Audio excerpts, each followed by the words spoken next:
is A to Z with Mark Zinno, part of Locked On Sports Atlanta, and it starts now.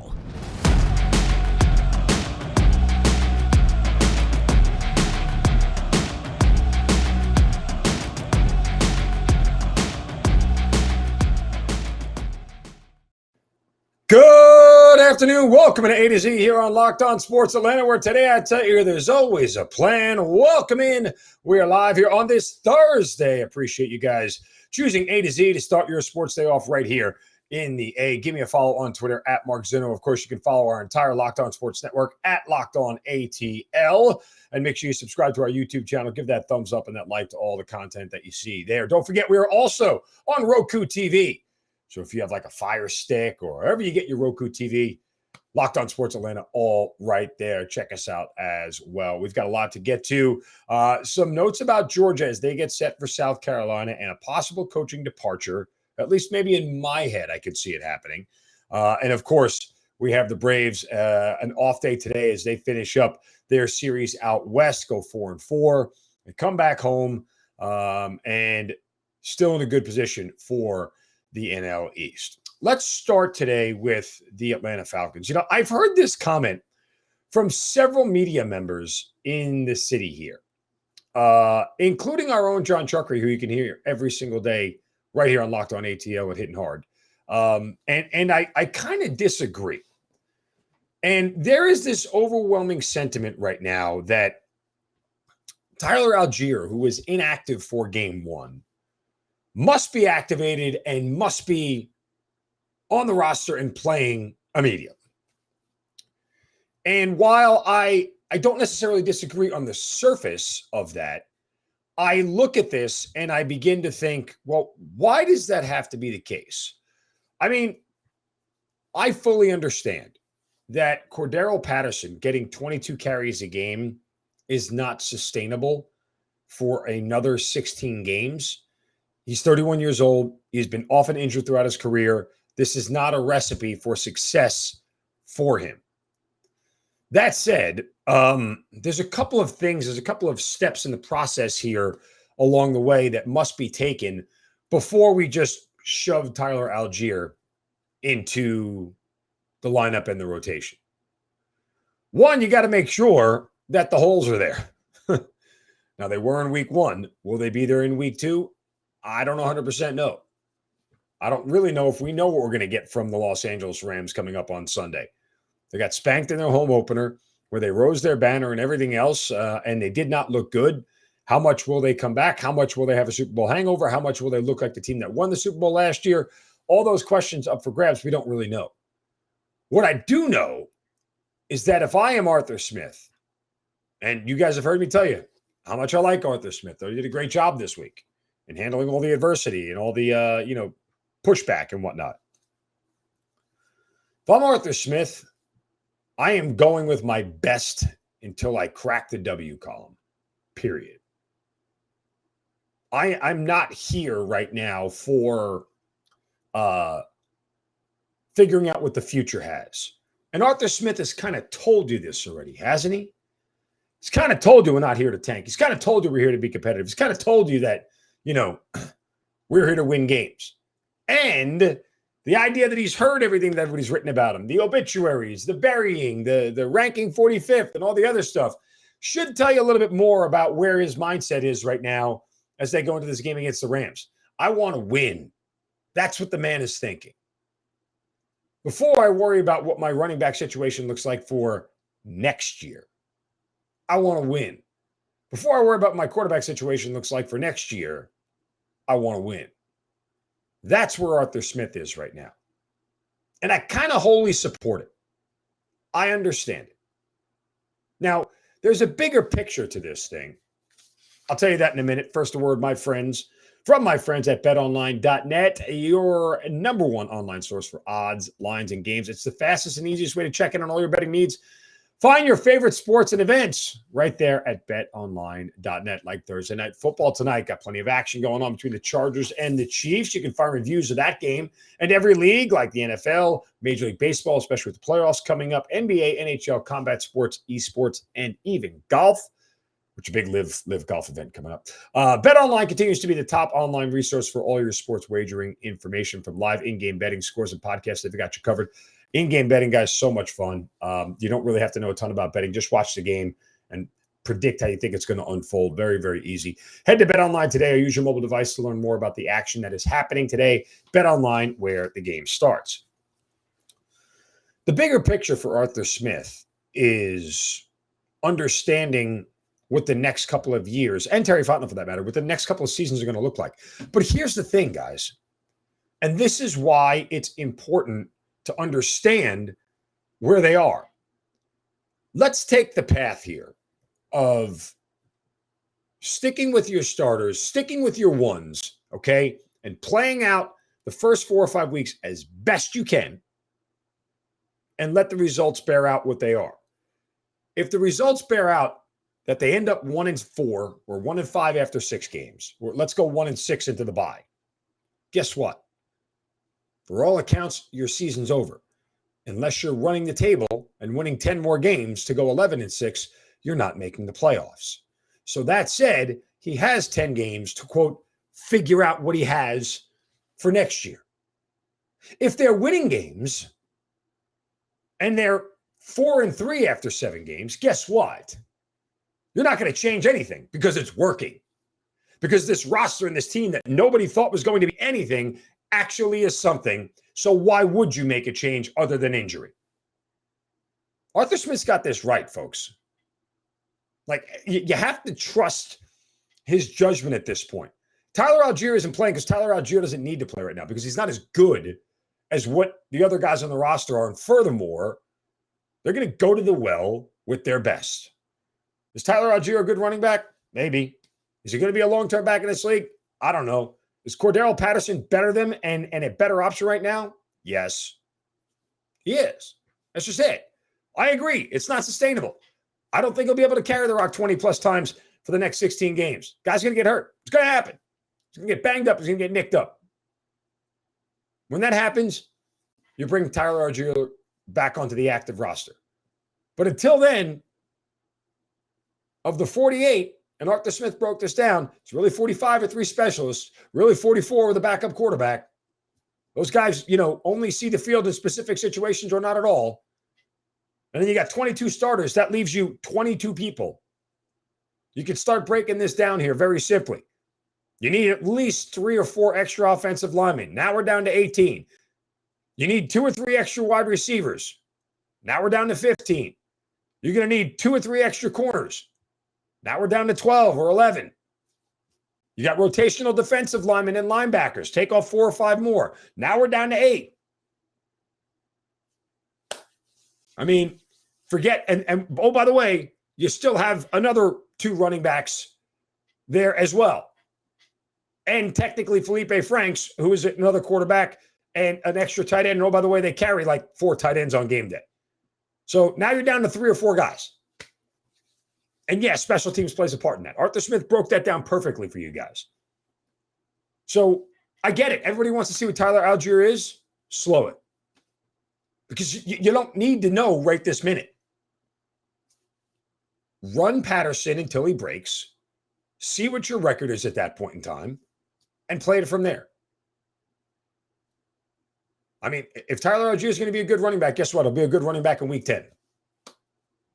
And no one's going to sit here and convince me that, well, if they started Tyler Allgeier, they would have won more games. Nah, sorry.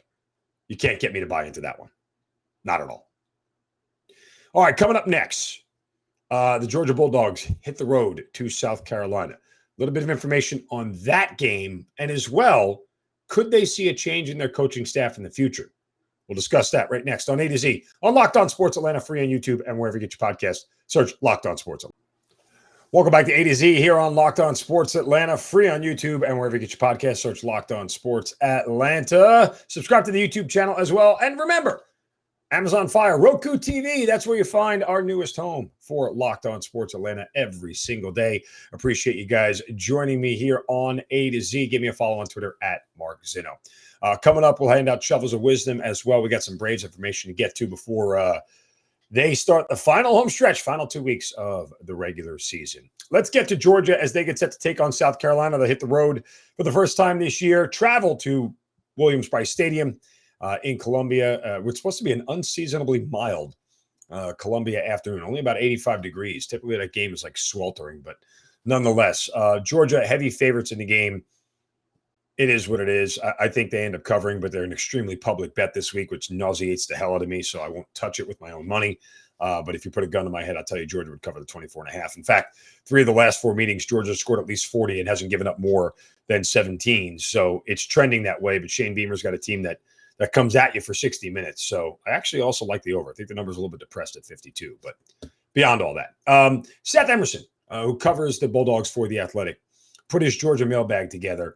And they went over a couple of topics, one of them including like who's the second best team in the East, like if Georgia, for whatever reason, slips up, who would have a chance to come and get them. If you guys have followed me, you know that I have been high on Tennessee all offseason leading into this season. And look, well, I think that Tennessee is a 8-win team this year.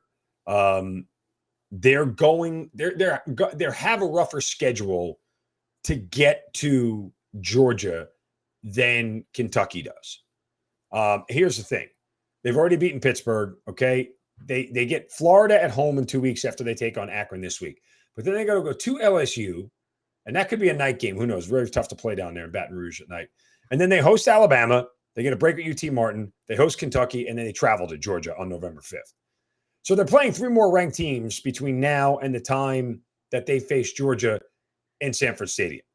Their record may look a little bit worse, right? I mean, they'd have to beat Florida, but theoretically, even if they don't beat Florida, you know, their other 3 losses, Alabama, Kentucky, and Georgia, by the way, still gets me over 8 wins. They'd be 8-4, 7.5 wins. They'd be 8-4. But again, they have to win at LSU. So who knows what that game's going to be like. If they win at Florida, they're going to be in the driver's seat. Kentucky, on the other hand, has a very easy schedule before they see Tennessee and Georgia, by the way. They get Youngstown State this week, Northern Illinois. They have to travel to Ole Miss, which theoretically they could lose. They host South Carolina, Mississippi State. Then they travel to Tennessee on October 29th. They get 2 more weeks against Cupcakes in Missouri and Vanderbilt. And they face Georgia on November 19th, second to last game of the regular season, which, you know, again, is it possible that Kentucky could only have 1 loss heading into the game against Georgia? Yeah, it is possible. Whether they lose to Ole Miss or to Tennessee, if they split with them, they have 1 loss going into the game against Georgia, which is going to be a revenge game for Kirby Smart. I can't wait. Kirby did not forget what Mark Stoops pulled at the end of last year. I'm telling you. He's going to make it personal. He is going to paint the ground red in Lexington when they play. And I'm excited for it. Can't wait for that game to come out. So Georgia taking on South Carolina this week. I don't have any concerns about them in this game. I do have a concern about them in the big picture for the future, because I think there could be one coach who, as Seth Emerson points out, that might not be there for the foreseeable future. I'll tell you who that is in just a moment. First, a word from my friends at Coffee AM. Every morning, guys, it's the routine. Make it your routine. Get up, pop some Coffee AM in the Keurig, or if you want to brew it, they can grind coffee up for you as well. But you're talking about the freshest, best tasting coffee you're ever going to have. And why is it so fresh? Because they roast it and then ship it on the same day or very close to it. And so you know when you're getting it, this product is going to be amazing. And you know it's fresh too, because when you open the box, you're going to smell it. And these are coffees from all over the world, guys. I mean, just they get the freshest crops and the best grade coffee out there and roast them. It is absolutely outstanding. From Costa Rica, Sumatra, Kenya, Tanzania, all over. You're going to love everything Coffee AM has to offer. Go to coffeeam.com/lockedon and look at the full menu of coffees, teas, and gift sets. You can use the coupon code LOCKEDON to get 15% off at checkout. Again, that's coffeeam.com/lockedon. Coffee AM, the best small batch coffee roaster in America, and they're right here in Georgia. We have all been pleased with the progression. At least I have been. Not only have I been pleased, I've been pleasantly surprised with the progression of the Georgia passing game. Georgia has the second best passing offense in the nation right now through 2 weeks. Granted, it's only through 2 weeks, but one of the things that I noted in my write-up that I do for one of my gambling websites in the Georgia South Carolina game is that South Carolina's rush defense is awful. It's bad. They're giving up nearly 250 yards a game on the ground through their first 2 games. Like, this is a game that Georgia would salivate over 2 years ago just to be able to run down their throat because it's simple and it's easy and you're hitting them right in their weakest spot. I still don't think that's going to be the case this week. I think you're going to see a very balanced attack. I think you're also going to see one that skews towards the passing game. Why? Because they're at the point right now where they've developed it enough and are able to take advantage. And not only that, they're going to get passes to the guys out of the backfield. Kenny McIntosh, Kendall Milton, catching a ton of balls out of the backfield so far through 2 games. I think that continues. And I think Stetson Bennett is a guy that they completely trust to be able to throw the ball on any down in any situation. This passing offense has evolved. That said, Jeff Monken, or is it Todd? Which one is it? I always get the brothers confused. Todd Monken. Sorry, Jeff coaches at Army. That's why I'm so in tune with Jeff Monken. Apologies. Anyway, Todd Monken, has really developed this passing offense into one that I think by the end of the year is going to garner him some attention as a possible hiring cycle replacement. Now, you want me to get really crazy? And nobody has a reason to want to take this job, but if Nebraska comes calling for Todd Monken, does he leave Georgia to do it? Power 5 program, historic program, got a chance to build his own thing. It's going to take a while, and you're going into an area that's going to be incredibly tough in the Big Ten, especially in the coming years with the programs that are going into the Big Ten. But, I mean, he might get 2 or 3 years as long as he's not as bad as Scott Frost, as long as he's not losing to Georgia Southern and Northwestern on the regular and losing at home in season openers. Yeah, got to make sure you win that first one. But I think that one way or another, Todd Monken might not be here for long. And as Seth Emerson points out of The Athletic, that whether it's another college job or even the NFL that comes calling, there is a sense of, that he might get a job somewhere else that is not Georgia, or at least be offered it. Does he want it? We'll see. But there have been a lot of Georgia assistants that have all moved on. Mel Tucker, Sam Pittman, Shane Beamer, Dan Lanning. I mean, these guys have all gotten big-time jobs at big-time universities because they're really good assistants. And that's the nature of doing what you do. I mean, we've seen Saban lose assistants for years. It's just part of the deal. It's just part of the whole situation. So how much longer will Monken be here? Who knows? If this offense continues to ascend the way it looks like they're going to continue to ascend this year, and you get Stetson Bennett in a Heisman conversation because of it, someone's going to offer him a job. Whether he takes it is a whole different conversation. Somebody's going to offer him a job. And when you have your head coach making over $10 million, if he wants to stay, that's when the head coach goes to the administration and says, yeah, you better give him a big bump in pay and make him one of the highest paid assistants if you want him to stay here. Then it comes down to money. So there's that. All right, coming up next, even though everybody wants this to happen, one person just doesn't care, period. That's next right here on A to Z on Locked On Sports Atlanta, free on YouTube and wherever you get your podcast. Search Locked On Sports Atlanta. Also, welcome back to A to Z here on Locked On Sports Atlanta, free on YouTube and wherever you get your podcast. Search Locked On Sports Atlanta. Of course, now on Roku TV as well. Give me a follow on Twitter at Mark Zinno. Follow the entire network at Locked On ATL. I want to remind you guys, tomorrow, Friday, we're doing one of our ATL hangouts here on Locked On Sports Atlanta. All the shows will come together like Voltron. We will come together and form one big show for Locked On Sports Atlanta. So make sure you guys check us out tomorrow for a very special edition of Locked On Sports Atlanta. Before we get to that, and before we get to the Atlanta Braves, now let's get to a shovel of wisdom.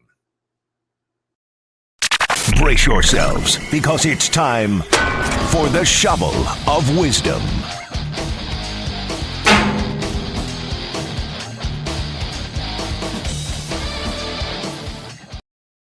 You know how we do it every day. Got to set somebody straight. Saying you're doing something stupid, we'll do it right here by whacking them upside the head with a shovel. You can do so on my Twitter account at Mark Zinno. Use the hashtag shovel of wisdom.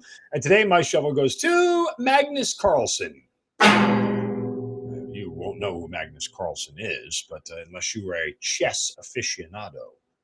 But apparently there is a scandal brewing in the chess world because Hans Niemann, a 19-year-old kid from San Francisco, California, defeated Norwegian Grandmaster Magnus Carlsen at the Cinque Field Cup in St. Louis, Missouri on September 4th.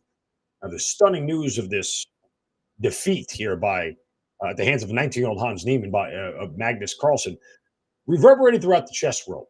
And apparently, Magnus believes that his opponent, Hans Niemann, was cheating. And online people watching were quick to accuse Niemann of cheating, despite no evidence at all. And they were saying that players could use vibration-based buttons placed in their shoes to communicate with a chess engine hidden somewhere in their clothing to gain outside advice on what moves to play, according to one website.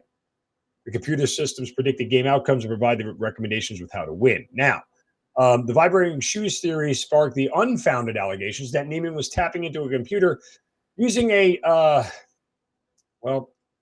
prostate massager, which only goes in one place, folks. Not really sure how all that would work. Not really sure why you'd put it there.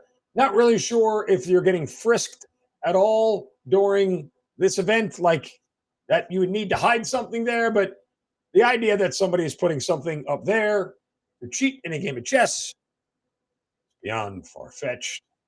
Magnus, you took an L, take another L, because, well, your theory is ellishly stupid. There you go. I worked too hard on that. Okay, I know. Moving on. Braves lose again yesterday to the San Francisco Giants. They finished their road trip 4-4, which in reality I don't think is all that awful. All things considered, they're still a half game out behind the Mets in the standings. Mets will start a series with the Pirates tonight. Braves have the night off. They start a series with the Phillies. And, look, I'll be the first one to tell you that I was wrong. Only because, I had made so much about the schedules that were there down the stretch and how much I thought that would play a big part of how the rest of the season would go. And in reality, the Mets have just stunk it up over the course of, the beginning of this month. They are 6 now and 7 since the beginning of September. And if you even go to September 3rd on, which is, an arbitrary date just because they lost, they are 4-7. So, they've struggled to say the least. And now they're going to get a 4-game series with Pittsburgh. They got a chance to get right. But, it's one of these deals where they have not lived up to expectations. They get 4 against Pittsburgh. They still get to play Oakland.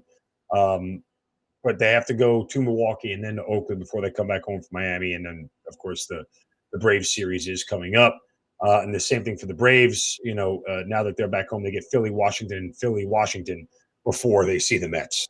So everything here in the Northeast, 3, 4-3, and they'll be done with the Phillies here by the end of this next 7 games. Or 10 games, I should say. There was an interesting article by Dave O'Brien in The Athletic about Kenley Jansen and his lack of giving a rip about what everybody is saying about him or the boos that he's getting from fans now that he's starting to hear them. And, part of me looks at it and goes, that's kind of what I want from my closer. I want to be able to have a guy who can tune out all that noise, get to the mound in the 9th inning, no matter what the situation is. High leverage, medium leverage, low leverage, get outs and get out of there with a win or save and a win for that matter. And so I certainly appreciate his willingness to tune everybody out because he's been around a long time and he knows how to do that. I don't necessarily think he's genuinely bothered by it. I think, when you read Dave O'Brien's column, he's more bothered by his actual pitching than he is the reaction to his pitching, if that makes sense. Right? Like, he knows he should be better than what he's done, and he's not. And that begins to get people a little bit agitated. And as you go down the stretch here in these final couple of weeks of the season, as they're trying to catch the Mets, well, they got a guy in waiting, and I'm sure that Jansen is well aware that he could lose his job to Iglesias. I know Snit said out loud, it's day to day. They'll continue to evaluate it. That might just be something he said to the media. I still have a hard time believing he's ever going to remove Jansen from that role. Unless he goes through a stretch where it's like back to back and another one where it's back to back and 3 out of 4, he's going to give him every opportunity to hold on to that closing job. And part of me says as he should. You have to live with a little trepidation.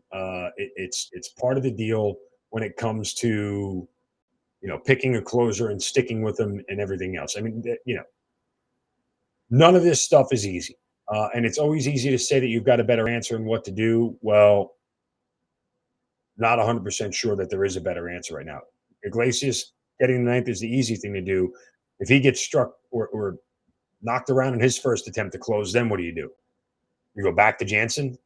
I mean, that's why sometimes staying the course in baseball is better than changing things up, especially when you look at the larger sample size of 162 games and what they're going to be up against. I think that in and of itself lends to trying to stay the course as long as possible in a situation like this, especially when you're playing. If you're not playing well, it's a different conversation. When the Braves are where they are and they're on the cusp of what they're on the cusp of, you kind of hold what you got and let your horses do the work. So we'll see if he decides to make a change. I don't think he will. Speaking of horses, by the way, Ozzie Albies had another good outing in Gwinnett as he continues his rehab. I'm curious at what point in time they bring him back up and when they do it. They're going to want to get him at least 7 to 10 games before the postseason starts. So they've got a very small window here you got to figure the last 10 games of the year, are starting Monday, September 26th, last 9 games of the year. 3 at Washington, home for the 3 against New York, and then 3 in Miami. Could it be then or probably sooner? Maybe. Maybe they bring him up when they head back out on the road again. But you have to believe it's coming soon. Oh, by the way, I'll add one more thing. At this point in time, you've only got 3 reliable starters. Fried, Strider,